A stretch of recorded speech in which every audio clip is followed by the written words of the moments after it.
На канале БСТ время подводить итоги недели. Сделаем это вместе. Добрый вечер. Я Альбина Хайруллина. И вот ключевые темы выпуска. Схожие языки, единая религия, общий путь развития, кровные соседи. Дни Татарстана в Башкортостане 3 десятилетия спустя. Без берега яхшарак болдырабыз. Ничего святого. Это очень как сатанисты. Так избивать человека из-за каких-то там пожертвований, которые бабушки сложат. Сторожа храма в Стерлитамаке избили монтировкой по голове. Пожертвования прихожан украли. Это в канун христианского праздника. Деньги предназначались на стройку собора. Мертвые души, двойные квитанции, забытые контейнеры. Каждое утро у нас вот эта вот свалка. Непонятно, когда что вывозят здесь, даже ложить некуда. Мусорная реформа попала в яму. По чьей вине к масштабной уборке оказались не готовы. Сможет ли регион перейти к раздельному сбору отходов? У нас похищают людей без документов. Заковывали в наручники, запрещали звонить домой и даже смотреть в окно. Такую терапию применяли в реабилитационном центре для наркоманов в Чесноковке. Обыски полицейских, перспектива работала без документов. Каких-либо организаций подобного рода по данному адресу не имеется. Зурбалиш в центре города. Это была бы своеобразная изюминка, которую можно было бы и продвигать, и говорить о ней. В Уфе планируют открыть первый ресторан башкирской кухни и угощать блюдами по старинным рецептам.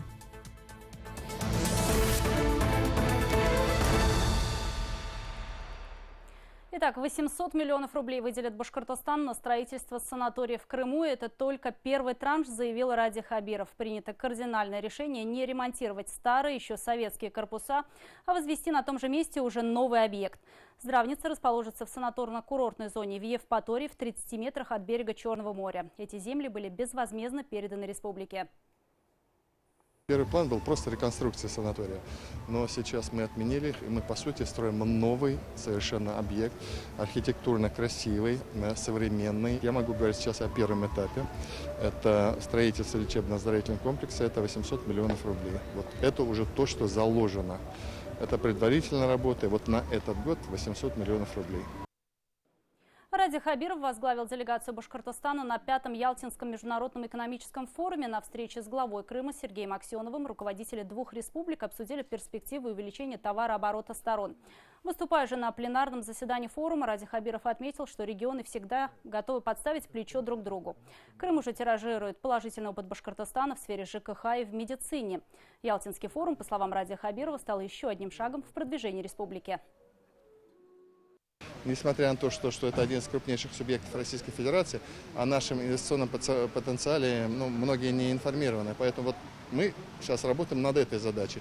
А потом идут выборы, то есть инвестор выбирает тот или иной субъект, приехать сюда или туда. Поэтому это вторая история, второй уровень задачи, более сложный.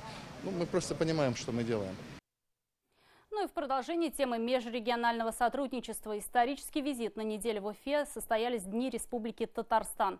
К слову, такие события в Башкортостане не проводились уже 3 десятилетия. В итоге между двумя республиками подписано соглашение о сотрудничестве. Деловые круги намерены создавать совместные производства, университеты участвовать в проектах всероссийского масштаба. А парламенты соседних регионов договорились вносить инициативы в Федеральное собрание. Об итогах татарского визита Азат Самирханов. Символическое вбрасывание шайбы главы двух республик сделали вместе. На льду Уфа-арены ветераны Салавата Юлаева и Акбарса. Трибуны заполнены до отказа. Непримиримые соперники скрестили клюшки в товарищеском матче. Всегда приятно играть с вашими ребятами из Башкирии. То есть, как знаете, Акбарс, Салават Юлаев. Приятная атмосфера, хорошая команда. Рады, что приехали к вам поиграть. Соперники на льду, а в жизни добрые друзья. И речь здесь не только о спортсменах. Обе республики многие века идут вместе, ведь у нас общие корни, религия, схожие языки. Дни Татарстана, прошедшие в Уфе, тому подтверждение.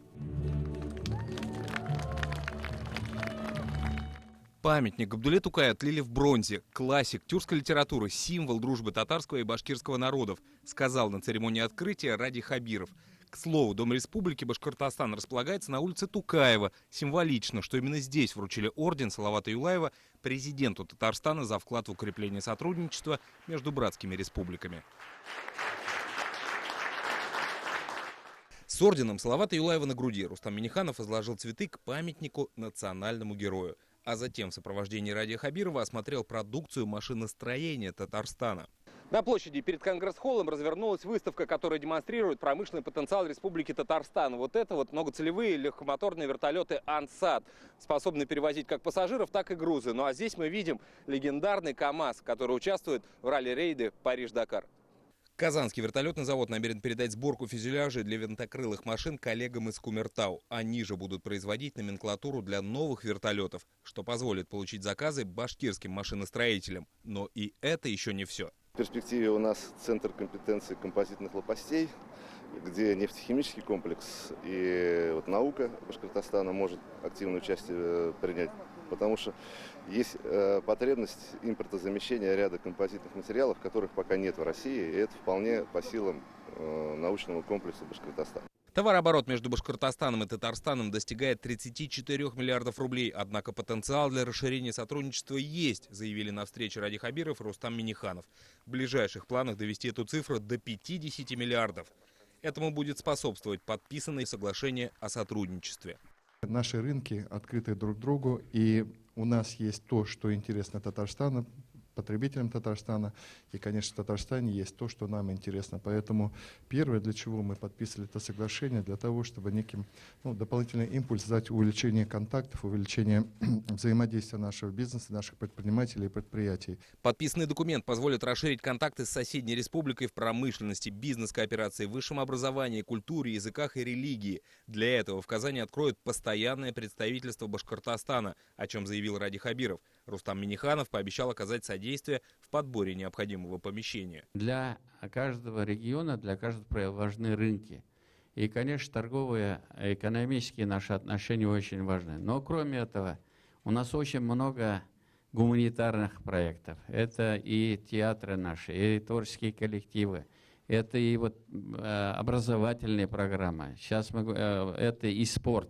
Очень активно планируем расширять работу по туризму, инновационные направления. Вообще, многому чему мы друг у друга учимся. Вслед за лидерами двух республик документы о сотрудничестве подписали торгово-промышленные, общественные палаты Башкортостана и Татарстана, УГНТУ и сразу несколько вузов и образовательных центров с берегов Волги также скрепили на бумаге свои намерения развиваться вместе. Мы с этими вузами давно сотрудничаем, у нас уже работа ведется, просто сегодня мы узаконили наши взаимоотношения, и показали руководителям наших регионов, что мы хотим участвовать совместно в федеральных проектах.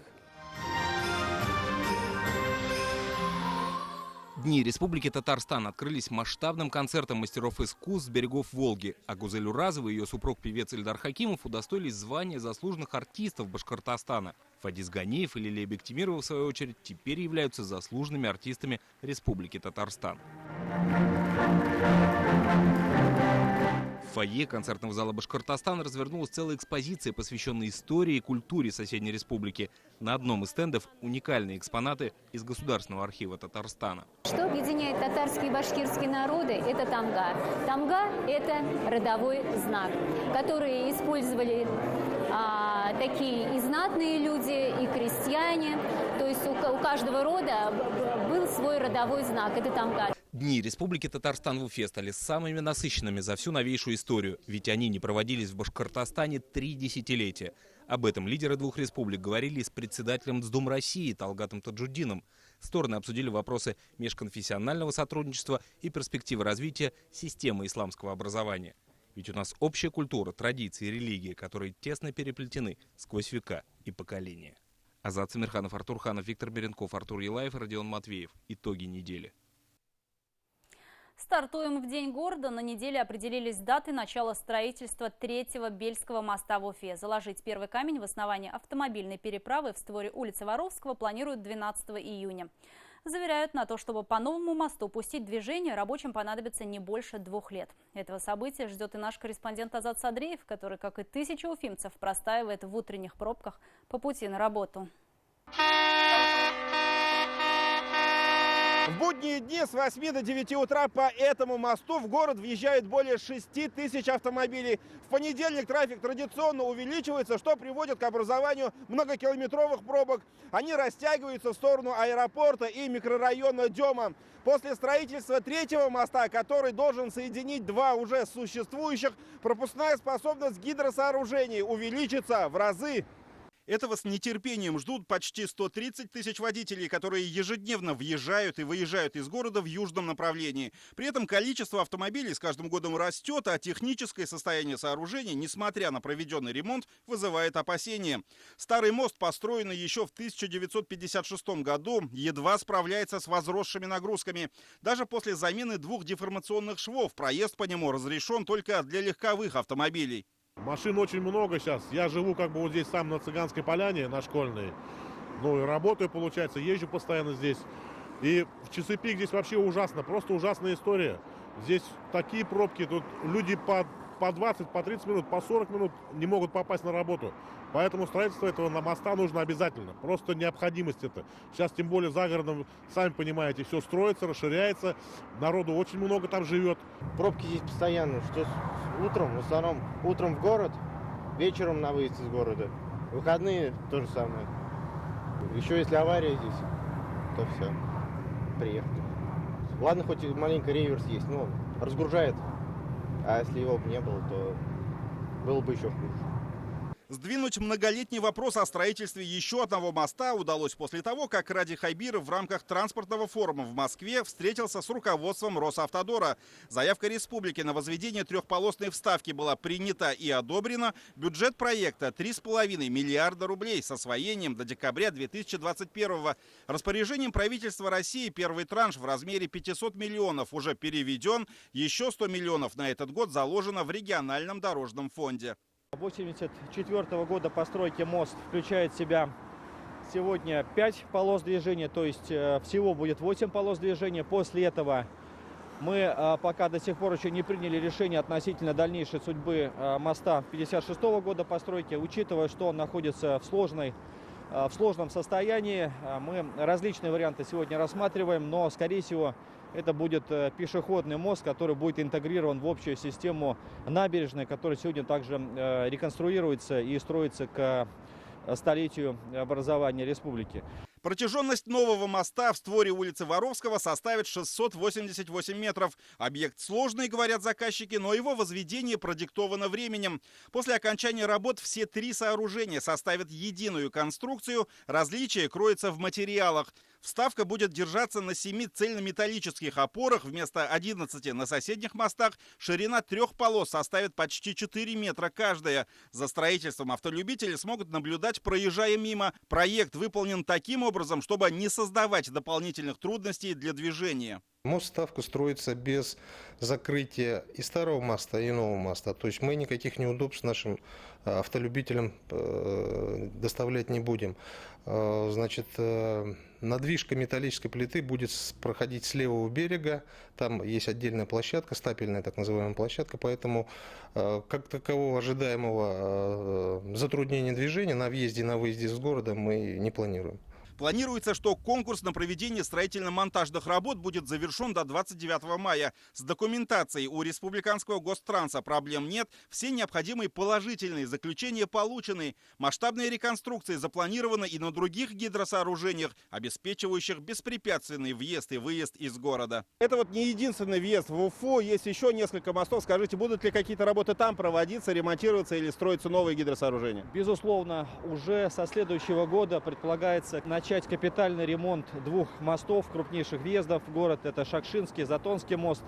И понимаем, что недостаточно сегодня обеспечивает пропускную способность мост на каменной переправе, который также относится к южному въезду.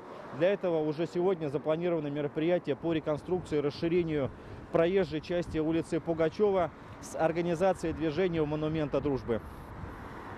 Времени, чтобы решить все оставшиеся вопросы по возведению вставки в створе улицы Воровского, остается меньше 2 месяцев. Первый камень в основании нового моста заложат в День города 12 июня. Азат Садриев, Булат Садриев, Артур Ханов, Артур Елаев и Ринат Кашапов. Итоги недели. Между тем, в Карайдельском районе на строящемся мосту появились фонари. Освещение установили пока на одной стороне. Длина переправы через Уфимку составляет 328 метров, а ширина проезжей части больше 10 метров. Сейчас рабочие занимаются отделкой и покраской опор, обустройством насыпи по обеим сторонам моста. Недавно конструкция прошла первую проверку. У нас были испытания моста. В испытании участвовали 8 груженных самосвалов по 30 тонн. Ставили, устанавливали датчики. И испытывали таким образом мост. И пролет, и опоры. Все вместе. Путепровод станет частью магистрали Бирск-Тостубас-Сатка. Она поможет разгрузить трассу М5 и соединить северо-восток региона с центром. Для этого параллельно идет строительство и новой 10-километровой автодороги к мосту. Скоро начнется укладка асфальта. Сдача объекта планируется в конце этого года. Сегодня Ради Хабиров пробежал полумарафон. Легкоатлетическую дистанцию руководитель республики преодолел в Сибае вместе с местными жителями. Глава региона поздравил их со столетием республики, вручил государственные награды и посетил местный технопарк. Подробности в репортаже итогов недели. У Лукоморья дуб зеленый зацветет уже этим летом. Новая аллея появилась в одноименном городском парке Сибая в рамках проекта «Зеленая Башкирия». Вместе с горожанами в мероприятии принял участие Ради Хабиров, после чего руководитель республики осмотрел игровую площадку. Ее построили таким образом, что занятия по душе здесь могут найти от мала до велика. Территория разделена на 3 возрастные группы. Старые площадки мне не нравились, потому что там сломанные, там горки были и сломанные качели. Мне очень не нравилось. Как эта площадка построилась, я сюда ходить начала. Мне очень нравится эта площадка. В технопарке Технотерра всегда многолюдно. Его посещают 600 местных детей. Собрать робота или вырастить редкое экзотическое растение для них несложно. На занятиях ребята выполняют задания и посерьезнее. Например, юные сибайцы презентовали Радию Хабирову собственный проект многофункционального реабилитационного центра для людей с ограниченными возможностями здоровья. Руководитель республики такое начинание одобрил. Такой центр мы делаем в Уфе сейчас, уже проектируем, большой такой, который будет работать на всю республику, а здесь за Урале вот такой вещь нужна. Так? Земельный участок, я думаю, вы найдете, и понимание, видимо, есть. Да, я насколько понимаю. Мы, собственно, такое решение уже приняли, поэтому надо переходить сейчас в плоскость технического задания. Давайте, наверное, в этом году начать, чтобы проектировать и поэтапно сделать большое. Обязательно, чтобы с круглосуточным пребыванием, то есть коечный вход, чтобы был.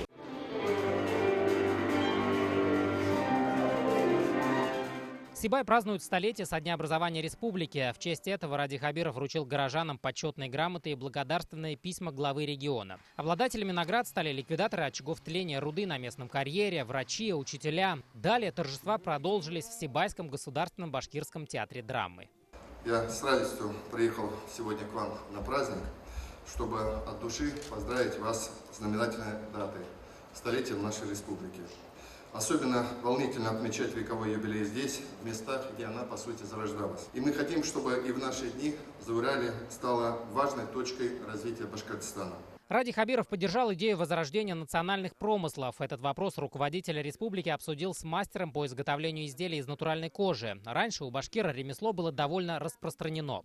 Кожаные чехлы и портмоне пользуются популярностью и сегодня. Кожевники башкиры, они всегда занимались кожевенным делом, что мы сегодня утеряли вот эти все, скажем, корни, истоки того, что кожевенного дела.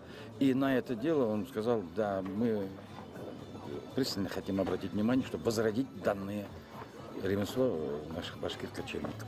В завершении рабочей поездки в столицу башкирского Зауралья Ради Хабиров принял участие в марафоне. Вместе с горожанами он пробежал самую массовую дистанцию на 2 километра. Всего на старт вышли более 1000 человек.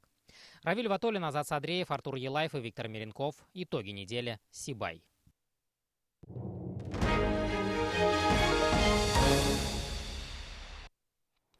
Православные сегодня отмечают Вербное воскресенье, но канун светлого праздника был омрачен нападением на храм Иоанна Предтечи в Стерлитамаке, где был жестоко избит сторож церкви.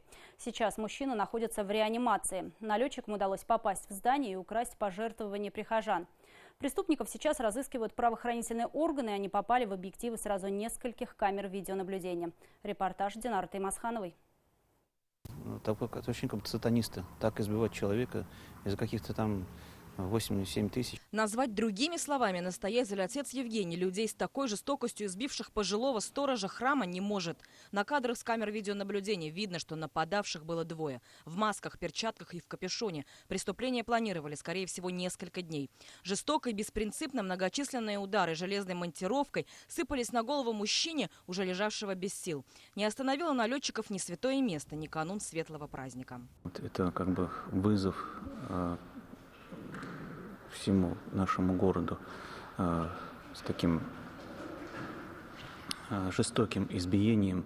И накануне такого праздника, прям в ночь Лазаревой субботы, почти под утро сработавшая сигнализация в храме заставила сторожа выйти во двор. Охранник, скорее всего, подумал, что быстро отпугнет хулиганов, и нажимать на тревожную кнопку не стал. Однако нарвался на настоящих изуверов. После того, как преступники скрылись, до своего поста избитый сторож дополз, держась руками за стены храма. тоже все было в крови, вся раковина. Умывался, наверное, потому что они там и по лицу ногами, как-то что-то не делали. Скорую помощь вызвала уже прибывшая на место группа быстрого реагирования. Священнослужители, обращаясь к налетчикам, просят покаяться, извинившись перед пострадавшим. Хотя здоровье пенсионеру это, конечно, не вернет. Вы пролили кровь человека, который хотел предотвратить это преступление. Вышел вам навстречу. Вы совершили грех. Вам нужно в этом покаяться, прийти сюда, принести свои извинения к человеку, который находится на сегодняшний день в реанимации, к нему, к его родственникам, близким. Через окно преступники пробрались внутрь храма. Той же самой монтировкой, которой они били мужчину, вскрыли ящик для пожертвований. В нем было не больше 8 тысяч рублей. Скорее всего, они надеялись обогатиться и на большую сумму перед православными праздниками. Звонница здесь размещена временно. В будущем ее перенесут в колокольню собора Казанской Божией Матери, которая сейчас строится. Пожертвования прихожан уходили на покупку кирпичей. Но священнослужители говорят, что потеря денег не страшна, пугает людская жестокость. Символично, что защищал имущество храма сторож буквально в 3 метрах от православного креста. Сейчас мужчина находится в реанимации в состоянии комы. Черепно-мозговая травма, перелом лобной и теменной кости в тяжелом состоянии. После обследования был взят в операционную, прооперирован. Сейчас находится в реанимационном отделении в состоянии медикаментозного сна. Состояние его оцениваем как стабильно тяжелое. Обстоятельства инцидента выясняют правоохранители. Налетчики попали в объективы сразу нескольких камер видеонаблюдения. Впереди Пасха. Но светлый праздник христиан избитый сторож храма, скорее всего, встретит на больничной койке. Пока же сотни прихожан ставят свечи за здоровье защитника святыни. Динара Таймасханова, Булат Закирьянов. Итоги недели. У главных врачей станет меньше заместителей на 178 человек. Минздрав республики намерен сократить лишние руководящие должности во всех государственных больницах. Об этом стало известно на здравчасе. В ведомстве считают, что штат административного персонала в клиниках непомерно раздут. Причем это количество, как показывает практика, абсолютно не сказывается на качестве. Максим Забелин, комментируя кадровую реформу, привел слова из фильма «Покровские ворота», что нужно резать, не дожидаясь перитонита. При этом отметил, что массовых увольнений не будет. Медиков, которых попросту связали по рукам и ногам, административной работы переведут в лечебные блоки. Благодаря таким изменениям удастся и сэкономить около 80 миллионов рублей. Эти деньги планируется направить на повышение зарплат медиков. И сразу после итогового выпуска новостей смотрите специальный репортаж Анастасии Ильчебаевой о том, как проходят будни сотрудников скорой помощи.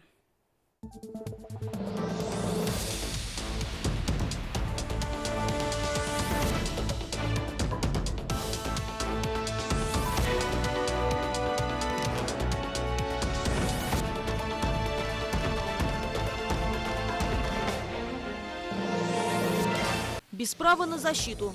Считанные секунды я даже сначала боли не ощутил. Фонтан крови и просто как бы все плыло.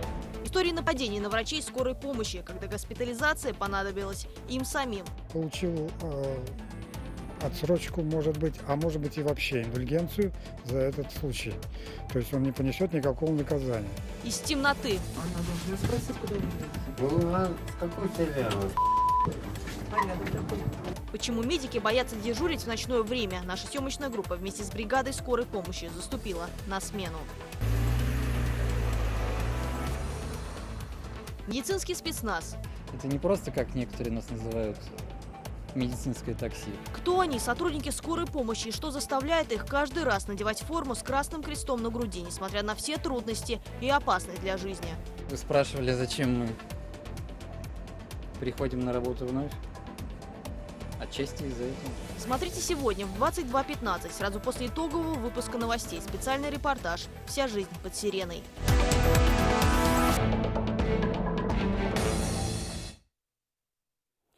Частная тюрьма МВД России предложила запретить социальную реабилитацию больных наркоманией в организациях без лицензии, то есть вернуть реабилитацию под крыло Минздрава.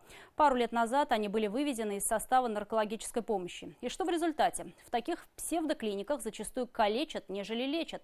Пациентов приковывают наручниками к кровати, лишают пищи, запирают, тем самым обрекая на смерть при пожаре. На днях полицейские нанесли неожиданный визит в частный реабилитационный центр Чесноковки и были вынуждены всех пациентов из здания вывести. Почему, знает Радмир Азнабаев.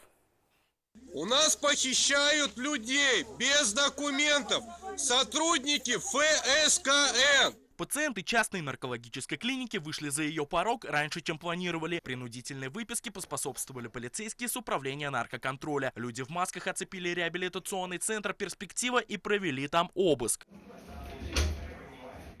Из сейфа полицейские изъяли всю документацию центра. Внимание правоохранителей вызвали частые жалобы о том, что пациентов держат там насильно, пичкают психотропными препаратами и даже заковывают в наручники. Ознакомились с постановлением Ленинского суда, что якобы у нас происходит удержание людей, происходит нанесение тяжких телесных повреждений. Руководство реабилитационного центра считает, что пациентов увезли незаконно. Оставшиеся реабилитанты на месте отзывались об учреждении хорошо. Однако после того, как людей привезли в управление наркоконтроля, пациенты рассказали всю правду. Пациенты рассказали, что жили в этом учреждении под страхом наказаний, коих было немало. Например, персонал даже запрещал некоторым реабилитантам смотреть в окно. А если вдруг у руководства возникали подозрения о том, что люди могут рассказать о подобной терапии своим родственникам, то их вообще лишали возможности звонить своим близким и даже держали в заперти.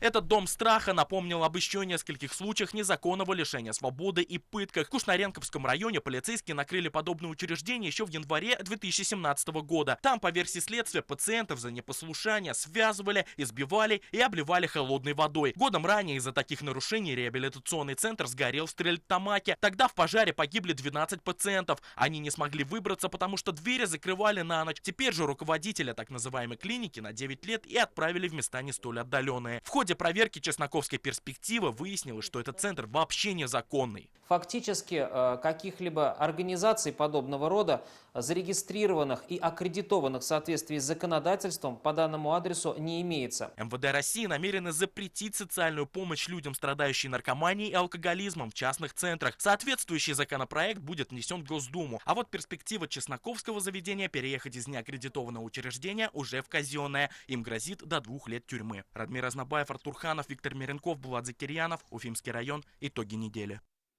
Улицы Уфы начали пылесосить. Компактное устройство выметает мусор даже из углов и не поднимает пыли. Фотографии сегодня разошлись по соцсетям.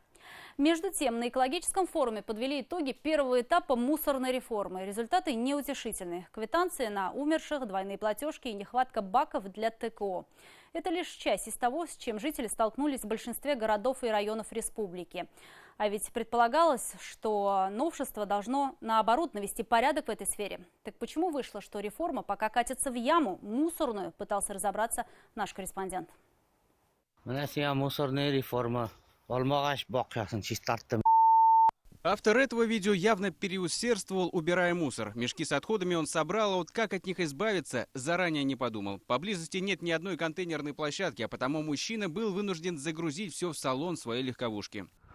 Приехал вот мусор вывозить, а кидать его мусор некуда. Тут полные баки, После старта мусорной реформы головная боль для сельчан – места для сбора ТКО. Например, в Шамонино Уфимского района эта контейнерная площадка единственная на 3000 жителей. Регоператоры не успевают вывозить мусор, а потому мешки вываливаются прямо на проезжую часть. Несколько лет назад один из проезжающих водителей вот на этом месте выбросил мусор на обочине. Это заметили местные жители и установили плакат с указанием фамилии и номера его машины как призыв больше так не делать. Однако с недавнего времени, после того, как установили эту контейнерную площадку, выбрасывать мусор на обочине здесь можно уже на законных основаниях. У людей нет другого выбора.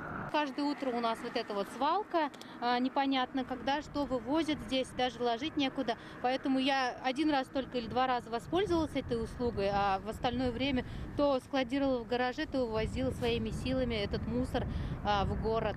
Раньше специальные машины забирали мешки с каждого двора. Однако после нововведений подворовой объезд отменили. Обязанность возложили на региональных операторов. Сельсоветы должны были позаботиться о закупке контейнеров и обустройстве спецплощадок. Однако бюджет оказался не готов к расходам. Мы хотим сделать большую площадку с заездом автомобиля, чтобы машина могла заезжать, мусор не разлетался. Со всех сторон было ограждено это профнастилом.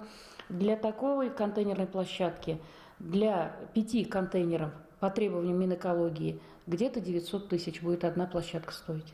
У регоператоров не хватает специальной техники для вывоза ТКО, не говоря уже о заводах по переработке. В Бишбулякском районе мусор свозят на свалку прямо рядом с райцентром. По словам руководства, вынужденно, пока не подготовят полигон в Белебее. Получается, что коммунальщики сами невольно потворствуют увеличению таких свалок, в то время как должны это предотвращать. Еще день-два и ни заезда, ни проезда.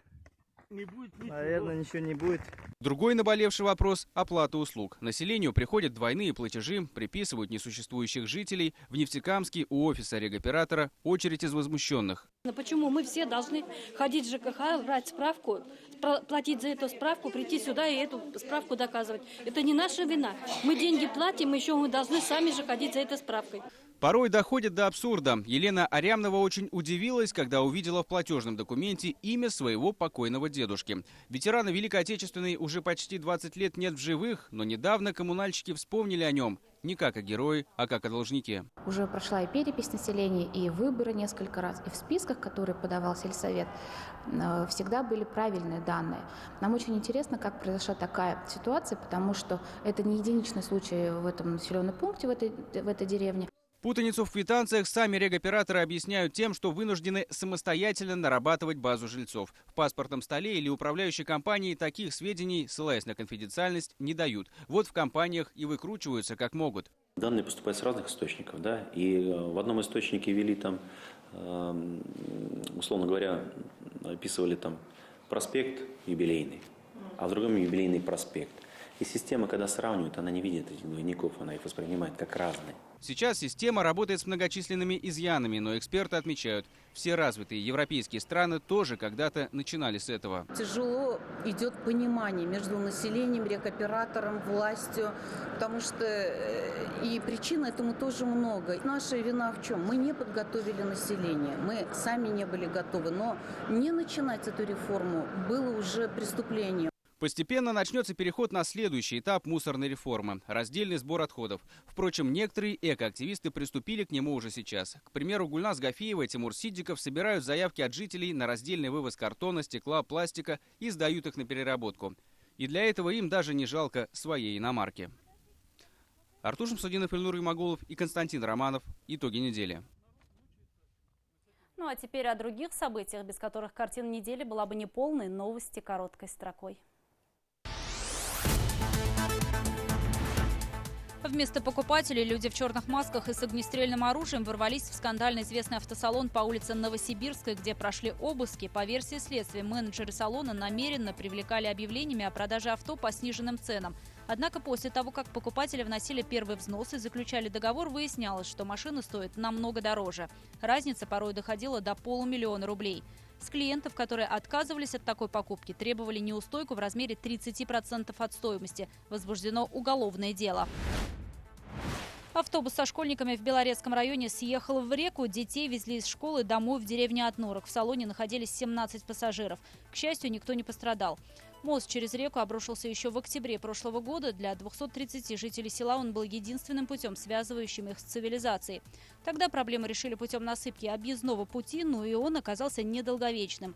На данный момент дорожники Белорецка провели утрамбовку дорожного полотна песчано-гравийной смесью и установили сигнальную тумбу. 89 миллионов рублей сгорели у участников финансовой пирамиды «Алтын Капитал». В списках пострадавших 450 человек, которые надеялись получить от 20 до 40% дохода от суммы вложенных средств.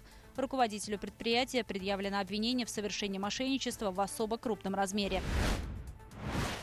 В Уфе зафиксировали первые случаи укусов энцефалитных клещей. Сдать насекомых на исследование можно в Центре гигиены и эпидемиологии в Уфе, Бирске, Стерлитамаке и в Туймазах. В городе Салават проверку проводит городская клиническая больница. Является ли насекомое переносчиком клещевого энцефалита, определяют за сутки, стоимость 300 рублей. А вот результат исследования на боррелиоз или болезнь Лайма будет готов лишь через 3 дня. Услуга обойдется в 427 рублей.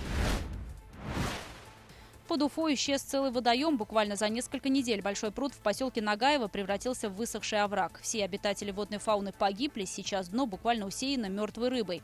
Причиной локальной экологической катастрофы стал прорыв дамбы. В течение 20 лет пруд, который находится в частной собственности, не был зарегистрирован как гидротехническое сооружение, потому не получал должного ухода.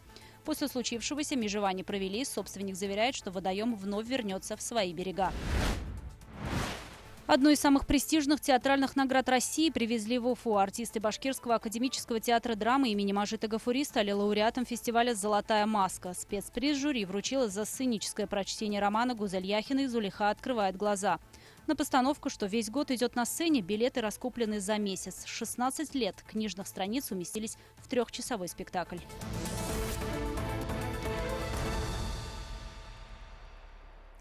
Ну и на десерт предприниматели Уфы решили взяться за национальное блюдо. Уже в этом году в столице республики может появиться ресторан башкирской кухни представительского класса. Проект стоимостью в 60 миллионов рублей на неделе презентовали на инвестчасе в городской администрации. Заведение расположится в парке имени Аксаковой и будет называться «Зур-Балиш». Одноименное блюдо и станет изюминкой меню. Мясной пирог будут подавать в множестве вариантов. Также гостей будут радовать и традиционным бешбармаком, куламой и губудией. Повара разрабатывают и современные угощения.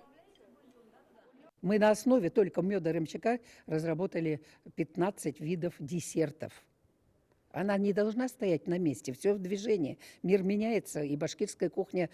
Да, мы за национальные наши традиции, да, мы все старые наши традиции должны соблюсти, подачу зур-балиша сделать необыкновенно красивой. Все-таки это наши традиции, я считаю, что их надо соблюдать.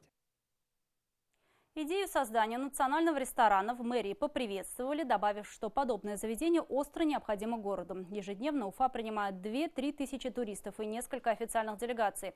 Гости закономерно задаются вопросом, где можно попробовать башкирские блюда, однако ответа так и не получают. В путеводителях прописаны лишь несколько мест, где есть небольшие вкладки в меню с минимальным набором позиций.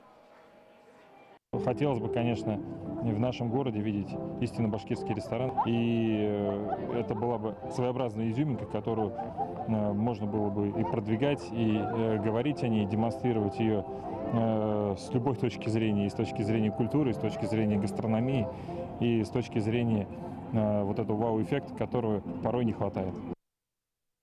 Вот такой выдалась уходящая неделя апреля. Оставайтесь на канале БСТ. До встречи в следующее воскресенье. Будем вместе подводить итоги недели.